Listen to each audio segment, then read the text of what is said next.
So this is a overview of income that I originally gave to my kids, but it's good for anyone who didn't get this type of overview when they were younger or in high school or anything like that. They should be teaching this. This is way more important than almost anything else they teach in, probably anything else they teach in high school or middle school or anything. But for some reason they just don't teach it. And so we're first going to start with a part-time hourly wage employee.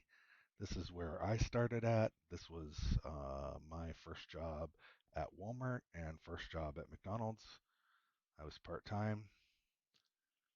McDonald's was during the summer, and Walmart was in the kids section during Christmas time, which was a real challenge. And then I moved to a full time hourly wage employee when I turned 18 and was a pool manager and I did lifeguarding.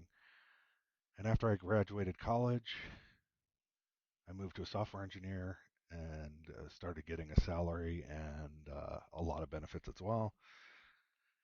And then on the side, I had my own side business doing search engine optimization, which I eventually shut down because it was not making enough money compared to the salary I was making as a software engineer.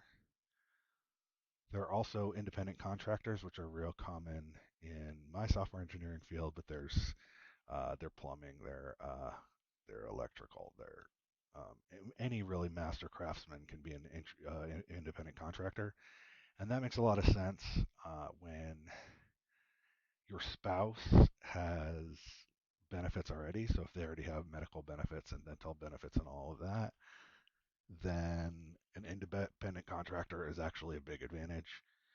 However, if you don't have that, then you're going to end up having to pay for your own medical and dental and all that. So you want to make sure that if you're an independent contractor who doesn't have benefits, that you're negotiating a much higher salary than a salaried employee. And the last one's here, rental income. This one's a real challenge. I see a lot of people do that instead of a salaried employee, but it's so common with HGTV, people trying to get rental properties and people trying to flip houses and people trying to buy properties and then they have the worst owners ever. I mean, the worst renters ever, and everything gets damaged, and the renter's insurance doesn't cover everything that's damaged within the house. I think that the diversification of housing is recommended to be 15 houses or something like that before you doing start renting and or owning rental properties, and that's just not something I'm interested in. And then the last two, capital gains and dividends, are where the real money is made because you don't have to actually do anything other than let your money sit in either a stock account or in bonds to get the money coming out of these investments. So capital gains would be when you buy a stock and 10 years later it's worth three times as much.